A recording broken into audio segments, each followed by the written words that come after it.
जिले के बिलरियागंज क्षेत्र से भाजपा नेता अरविंद गुप्ता पर हुए जानलेवा हमले के मामले ने अब तूल पकड़ लिया है। अरविंद गुप्ता का आरोप है कि उन्होंने बिलरियागंज के कई रेस्टोरेंट में चल रहे देह व्यापार के खिलाफ लगातार आवाज उठाई और इसकी शिकायत थाने से लेकर उच्च अधिकारियों तक से की। इसके बाद पुलिस ने कुछ लोगों के खिलाफ कार्रवाई भी की, लेकिन इसी विरोध की वजह से अरविंद गुप्ता पर पिछले महीने जानलेवा हमला किया गया, जिसमें उन्हें गंभीर चोटें आईं और वे आज भी चलने फिरने में असमर्थ हैं।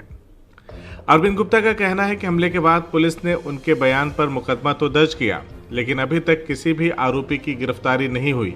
उल्टा जिन लोगों पर उन्होंने आरोप लगाए थे, उन्होंने भी उनके खिलाफ SC/ST सहित कई गंभीर धाराओं में मुकदमा दर्ज करवा दिया है।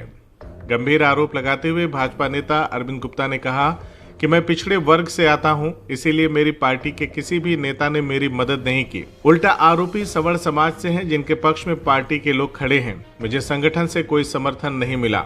बिलरियागंज में अरविंद गुप्ता पहले भी कई मुद्दों जैसे स्कूलों और अस्पतालों की लापरवाही आदि पर आवाज उठा चुके हैं।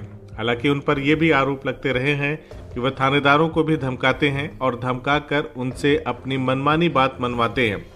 रेस्टोरेंट के प्रकरण में भी उन पर धन उगाही के गंभीर आरोप लगे हैं। इस पर उन्होंने सफाई देते हुए कहा, मुझ पर लगाए गए आरोप पूरी तरह से बेबुनियाद हैं।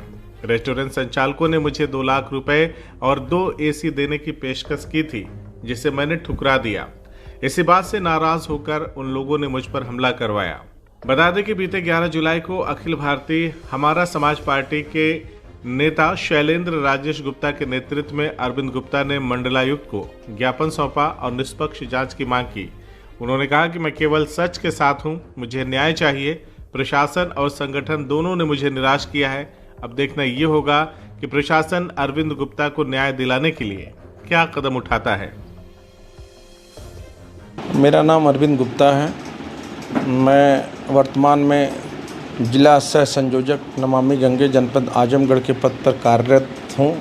मामला ये था भाई साहब कि हमारे स्थानीय मार्केट बिलरियागंज में रेस्टोरेंट संचालकों के द्वारा रेस्टोरेंट के आड़ में देह व्यापार का धंधा किया जा रहा था, जिसमें मैं सार्वजनिक तौर पर नाम नहीं ले सकता। हमारे स्थानीय मार्केट के 2-3 परिवार की बच्चियाँ भी मौके पे पकड़ी गई थी, तो जिसका एक गलत संदेश जा रहा था।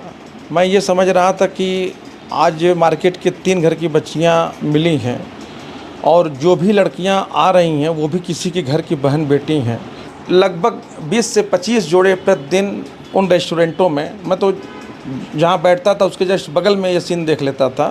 तो मैंने कहा कि जब एक रेस्टोरेंट में 15 से 20 जोड़े प्रतिदिन जा रहे हैं, तो इतने रेस्टोरेंट जो बाज़ार में चल रहे हैं, पता नहीं कितने जोड़े जाते होंगे। स्थानीय मोहल्ले के ही एक लड़के को भेज के विशाल फैमिली रेस्टोरेंट में चोरी छिपे एक वीडियो बनवाया।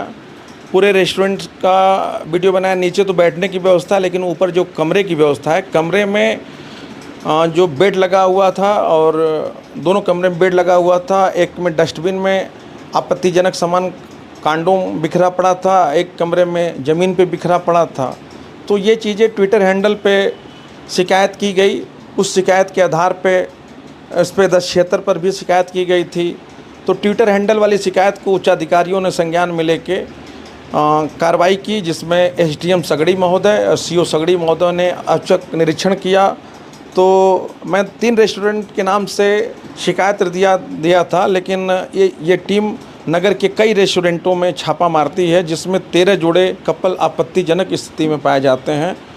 151 में चालान करके कार्रवाई की जाती है। बाकी रेस्टोरेंट संचालकों के खिलाफ कोई ठोस कानूनी कार्रवाई नहीं करते, जिससे उनका मनोबल इतना बढ़ जाता है कि जस्ट अगले दिन से वो अनैतिक देह व्यापार का कार्य उसी तरीके से बदस्तूर जारी रहा। मेरे ऊपर जो प्राणघातक हमला हुआ था, उसकी CCTV फुटेज लगभग जनपद क्या बल्कि पूरे प्रदेश के कोने कोने तक लोगों तक पहुंची है, जिसमें आप देख सकते हैं कि मुझको कितना निर्ममतापूर्वक दुकान मतलब बंद चैनल के अंदर दुस्साहसिक तरीके से दुकान के अंदर 6-7 की संख्या में घुसकर बांस बल्ली कड़िया से हमला किया जाता है। और कुछ लोग चैनल के बाहर 5-6 लोगों की संख्या में खड़े रहते हैं और सड़क उस पार कुछ लोग ऐसे अपराधी प्रवृत्ति के लोग हैं जो क्षेत्र के जो अपराधी हैं जिनका थाने का हिस्ट्री शीट है वो अवैध असलहों के साथ खड़े थे कि अगर मैं मारपीट में कहीं रोड की तरफ भागूं तो मुझे गोली मार दिया जाए।